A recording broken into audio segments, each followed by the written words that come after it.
नमस्कार दोस्तों, आप लोगों का द बुक्स क्लब में स्वागत है। मित्रों, पिछले वीडियो में हमने भारत सरकार अधिनियम 1919 और भारत सरकार अधिनियम 1935 के विषय में पढ़ा था और अध्ययन किया था परीक्षा दृष्टि से रिलेटेड कुछ महत्वपूर्ण क्वेश्चनों के विषय में।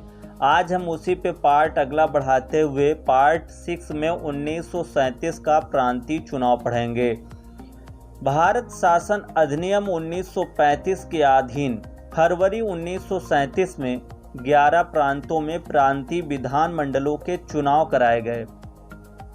चुनाव में कांग्रेस को भारी सफलता प्राप्त हुई और उसने कुल 1585 सीटों में से 711 सीटें जीतकर 5 प्रांतों में मद्रास, बिहार, उड़ीसा, मध्य प्रांत एवं संयुक्त प्रांत पूर्ण बहुमत प्राप्त किया।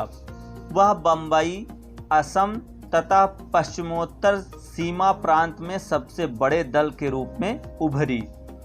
बम्बई प्रांत में कांग्रेस बहुमत के काफ़ी करीब अथवा 175 में से 86 सीटें प्राप्त कर सरकारें बनाई। इस प्रकार कांग्रेस ने कुल 6 प्रांतों में अपनी सरकार बनाई।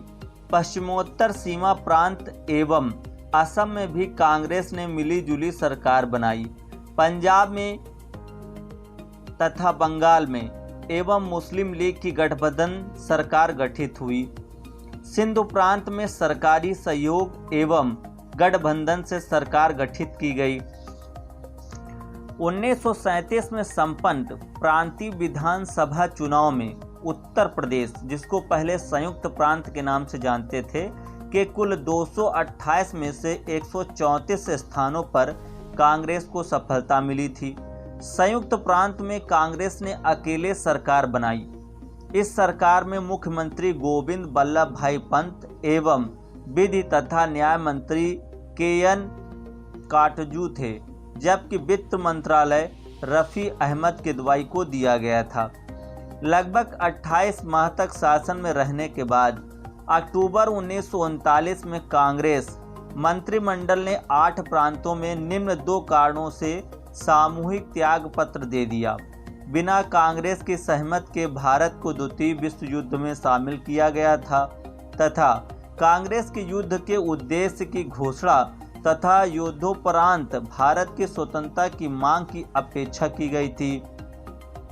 कांग्रेस मंत्रिमंडल द्वारा त्यागपत्र दिए जाने के पश्चात मुस्लिम लीग ने 22 दिसंबर 1939 को मुक्त दिवस के रूप में मनाया। इसमें उसका साथ डॉक्टर अंबेडकर ने भी दिया। अब हम आ जाते हैं इससे रिलेटेड कुछ क्वेश्चन जो परीक्षा की दृष्टि से बहुत ही महत्वपूर्ण हैं। तो पहला क्वेश्चन है, 1937 के प्रांतीय चुनाव में कांग्रेस ने कितने प्रांतों में पूर्ण बहुमत प्राप्त किया? तो 5 प्रांतों में। कितने प्रांतों में? 5 प्रांतों में। 1937 में पंजाब में किसके नेतृत्व में यूनियनिस्ट पार्टी ने सरकार बनाई थी? सिकंदर हयात खान। 1937 के चुनाव में कांग्रेस का चुनाव चिन्ह क्या था? चुनाव चिन्ह था पीला बक्सा। 1937 के चुनाव में कांग्रेस का चुनाव चिन्ह क्या था? पीला बक्सा। क्षेत्रीय पार्टियों के रूप में 1937 में बम्बई में इंडिपेंडेंस पार्टी, बंगाल में कृषक प्रजा पार्टी तथा पंजाब में यूनिवर्सिटी पार्टी की स्थापना किनके द्वारा की गई थी? क्रमशः डॉक्टर अंबेडकर, फजलुल हक एवं अफसर हुसैन के द्वारा। सिंध में अब्दुल्ला हारून ने 1937 में किस क्षेत्रीय दल की स्थापना किया था? सिंध में अब्दुल हारून ने 1937 में किस क्षेत्रीय दल की स्थापना किया था? स्वतंत्र दल की। 1937 के चुनाव में कांग्रेस ने कितने प्रांतों में अपनी सरकार बनाई थी? 6 प्रांतों में। 1937 के चुनाव में कांग्रेस ने कितने प्रांतों में अपनी सरकार बनाई थी? एक क्वेश्चन वहां था ऊपर, 1937 के प्रांतीय चुनाव में कांग्रेस ने कितने प्रांतों में पूर्ण बहुमत प्राप्त किया था? तो 5 प्रांतों में किया था। लेकिन सरकार कितने प्रांतों में बनाई थी? 6। एक में मिलीजुली सरकार बनी थी। मुस्लिम लीग को 1937 में किस प्रांत में सबसे अधिक सीट प्राप्त हुई थी? तो मुस्लिम लीग को सबसे ज़्यादा बंगाल में 40 सीटें प्राप्त हुई थी। संयुक्त प्रांत यानी उत्तर प्रदेश में किसके नेतृत्व में 1937 में सरकार का गठन किया गया था? तो जे.बी. पंत के नेतृत्व में। संयुक्त प्रांत उत्तर प्रदेश में किसके नेतृत्व में 1937 में सरकार का गठन किया गया था? जे.बी. पंत के नेतृत्व में। तो परीक्षा दृष्टि में जो 1937 से रिलेटेड प्रांतीय चुनाव से संबंधित पूछे जाएंगे तो इन्हीं में क्वेश्चंस आ जाएंगे, जिनको हम एक बार पुनः रिपीट कर लेते हैं। 1937 के प्रांतीय चुनाव में कांग्रेस ने कितने प्रांतों में पूर्ण बहुमत प्राप्त किया था? तो 5 प्रांतों में। 1937 में पंजाब में किसके नेतृत्व में यूनियनिस्ट पार्टी ने सरकार बनाई थी? तो सिकंदर हयात खान के। 1937 के चुनाव में कांग्रेस का चुनाव चिन्ह क्या था? पीला बक्सा था। क्षेत्रीय पार्टियों के रूप में 1937 में बम्बई में इंडिपेंडेंस पार्टी, बंगाल में कृषक प्रजा पार्टी तथा पंजाब में यूनिवर्सिटी पार्टी की स्थापना किसके द्वारा की गई थी? तो क्रमशः डॉक्टर अंबेडकर द्वारा, फजलुल हक एवं अफसर हुसैन के द्वारा।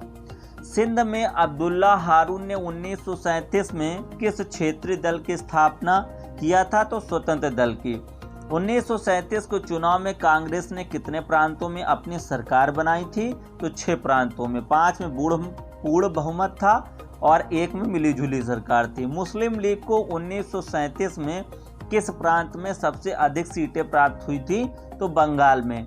संयुक्त प्रांत उत्तर प्रदेश में किसके नेतृत्व में 1937 में सरकार का गठन किया गया था? तो जे.बी. पंत के नेतृत्व में किया गया था। अब चलते हैं अगस्त प्रस्ताव 1940।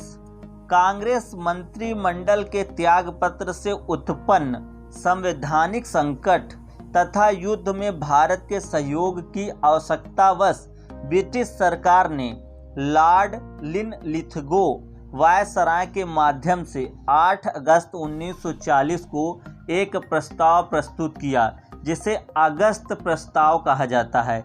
इस प्रस्ताव में कहा गया था कि गवर्नर जनरल की कार्यकारिणी में और अधिक संख्या में भारतीयों को शामिल किया जाएगा, नंबर फर्स्ट। नंबर सेकंड था एक युद्ध सलाहकार परिषद का गठन किया जाएगा। नंबर थर्ड, भारत का संविधान बनाना भारतीयों का अपना अधिकार है और युद्ध की समाप्ति पर भारत में औपनिवेशिक स्वराज स्थापित किया जाएगा। 3 पॉइंट कौन कौन से थे? गवर्नर जनरल की कार्यकारिणी में और अधिक संख्या में भारतीयों को शामिल किया जाएगा, एक युद्ध सलाहकार परिषद का गठन किया जाएगा, भारत को संविधान बनाना भारतीयों का अपना अधिकार है और युद्ध की समाप्ति पर भारत में औपनिवेशिक स्वराज स्थापित किया जाएगा। ज्ञातव्य है कि कांग्रेस तथा मुस्लिम लीग दोनों ने इस पर असंतोष व्यक्त किया। कांग्रेस जहां भारत की स्वतंत्रता से कम पर समझौता नहीं चाहती थी, वहीं मुस्लिम लीग अपनी भारत विभाजन की मांग पर अडिग थी। अतः अगस्त प्रस्ताव असफल रहा। कांग्रेस ने अगस्त प्रस्ताव के विरोध तथा युद्ध से अपने को अलग साबित करने के लिए व्यक्तिगत सत्याग्रह आरंभ किया। इस विचारधारा के पोषक गांधी जी थे। व्यक्तिगत सत्याग्रह 17 अक्टूबर 1940 को पवनार आश्रम, जो महाराष्ट्र में है, से शुरू हुआ। इसका प्रथम सत्याग्रही आचार्य विनोबा भावे तथा दूसरे सत्याग्रही जवाहरलाल नेहरू थे। इस आंदोलन को दिल्ली चलो आंदोलन भी कहा जाता है। व्यक्तिगत सत्याग्रह 17 अक्टूबर 1940 को पवनार आश्रम, जो महाराष्ट्र में है, से शुरू किया गया था। इसके प्रथम सत्याग्रही आचार्य विनोबा भावे तथा दूसरे सत्याग्रही जवाहरलाल नेहरू थे। इस आंदोलन को दिल्ली चलो आंदोलन भी कहा जाता है। मित्रों, ये हो गया हमारा 1935, जो बहुत महत्वपूर्ण था। फिर उसके बाद हो गया हमारा 1937।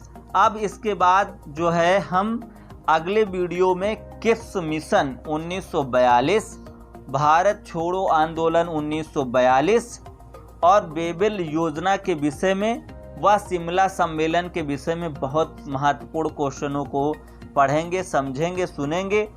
ये वीडियो आपके लिए इसलिए आवश्यक है कि आप कहीं जा रहे हैं, कहीं बैठे हुए हैं, कहीं लेटे हुए हैं, तो कान में लीड लगाकर आप सुन सकते हैं, और जिससे आपको ये ऑडियो के रूप में बहुत सहायक होगा, जो आने वाले एग्ज़ाम के लिए काफ़ी महत्वपूर्ण है।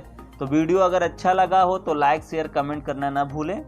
बहुत बहुत धन्यवाद।